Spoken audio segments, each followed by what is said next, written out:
En del af koens naturlige adfærd, det er blandt andet at følge den samme døgnrytme. Det kan vi se, at kvierne på den her video gør igennem dragtrykkeri, og at de ligger ned samtidig. Det gælder også for kalvene, der allerede fra en tidlig alder begynder at spise samtidig og sove samtidig. Her kan vi også se, hvordan en gruppe goldkøer også sover samtidig, og så ligger de også og tykker drøv. Det samme gælder, når de skal spise, hvilket de jo gør til gang i døgnet, så vil holdene typisk gå op og spise samtidig. Her ser vi lige noget meget typisk rodadfærd fra en af malkekøerne, der lige vil ned og se, om hun kan finde det bedste foder. Selv i skåneholdet, som vi kan se her, så er små slåskampe meget naturlige i forhold til, at der er rangordner, der skal på plads, eller som nu, hvor de går i skånehold, så er det ikke køer, der måske typisk har gået sammen, lige så at de skånehold er et mindre hold, så der er lige en rangorden, der skal på plads igen. Køerne bruger op imod en time om dagen cirka på at lave det her hudpleje. Det kan de blandt andet gøre ved de her børster, de har til rådighed inde på spalterne eller her igen i skåneholdet. Eller så kan de gøre det ved at slikke på hinanden og sådan.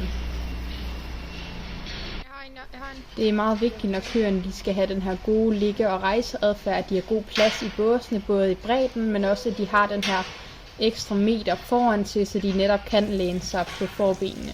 Og igen så ser vi her, at koen hun har god plads til at få sig rejst igen. Da vi var ude og observere alle de her naturlige adfærd, der havde vi også en førstegangskælver, som var i gang med at kælve. Her der kan vi se, hvordan at børssammentrækningerne de prøver at få skubbet kalven ud. En del af den unaturlige adfærd i det her tilfælde, det er, at de går 2 køer inde i den her kælvningsboks. Koen, der går bagved med grim på, hun er nemlig også en førstekælvsko og har lige fået kalv for et par dage siden, så her har vi nogle hormoner, der er lidt over det hele, hvilket vi også fik observeret, som om at de faktisk havde lidt slåskamp omkring kalven, i det moren hun ikke helt havde noget at opfange, at hun faktisk havde fået en kalv, så førstekalvskvien, førstekalvskoen, der havde fået kalv for et par dage siden, hun var meget hurtig til at prøve at tage over, hvilket resulterede i lidt lettere slåskamp omkring kalven, i det de var 2 inde i den her kælvningsboks, hvilket normalt som en del af deres naturlige adfærd, så ville de jo gå væk fra flokken for at få deres kalv i fred, så de kan nå at bonde med kalven.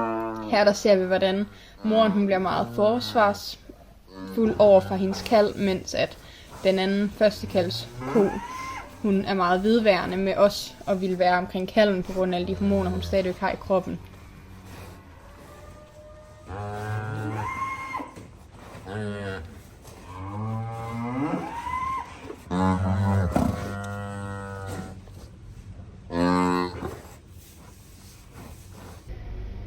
Og her der kan vi se, hvordan at lige så snart vi fik den anden førstekalvsko fjernet, så var der ro både fra moren og fra kalven, så de kunne få fred til at bonde, og hun kunne få den slikket ren.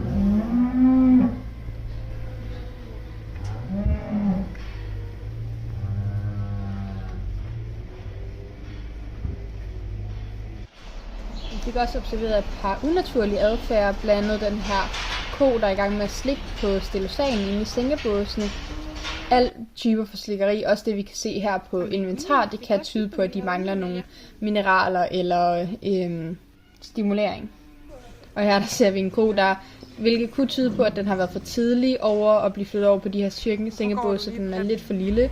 Og her der har vi en ko, der har en kvie, der har haft tegn på malkeren, så hun har lige fået en næsering på. Og igen med slik på inventaret.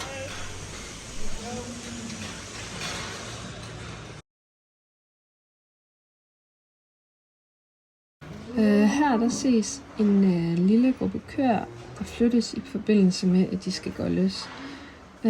Det foregår meget stille og roligt,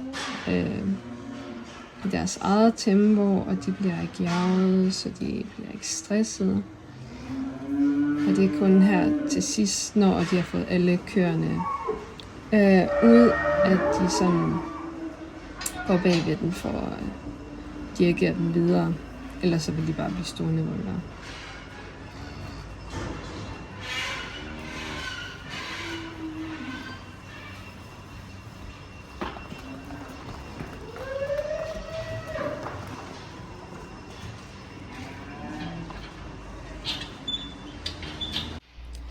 Køerne her flyttes fra Golko-holdet over til Malko-holdet, og det foregår også stille og roligt som i forrige video i deres tempo, uden stress.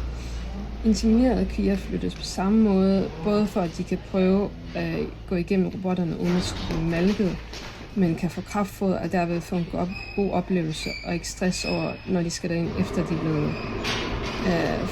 de har kælvet og skal malkes første gang.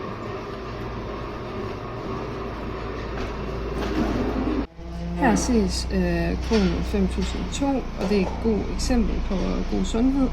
Hun er lige over ryggen, hun har god pul, hun har ren krop og ben, hun har fine hove.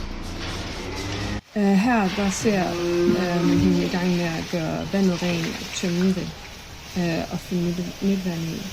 Og her på videoen der var der nogle køer, der var i gang med at men da vi filmede, der valgte de at stoppe.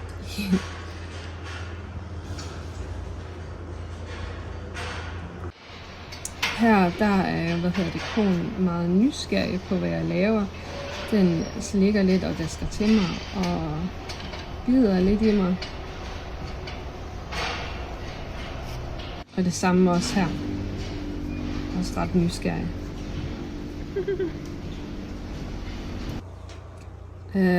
Her på den her video, der står kalvene ude i hytter udenfor, hvor de har dækner på. De står, tørt og ren halm. De har mælk og normalt også kalvemysli til rådighed.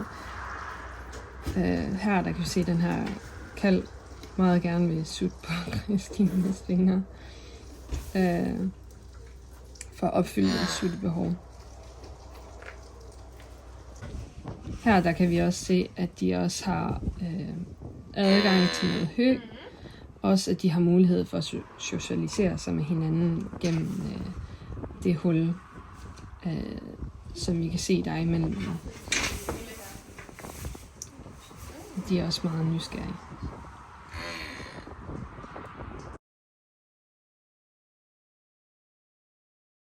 Midterbeskyttelse inkluderer blandt andet sengebåsen, de bliver skrabet ned 2-3 gange om dagen. Derudover bliver der strøget med Stelosan en gang om dagen, som er desinfektionsmiddel, og så bliver der også strøget op med halm en gang om dagen.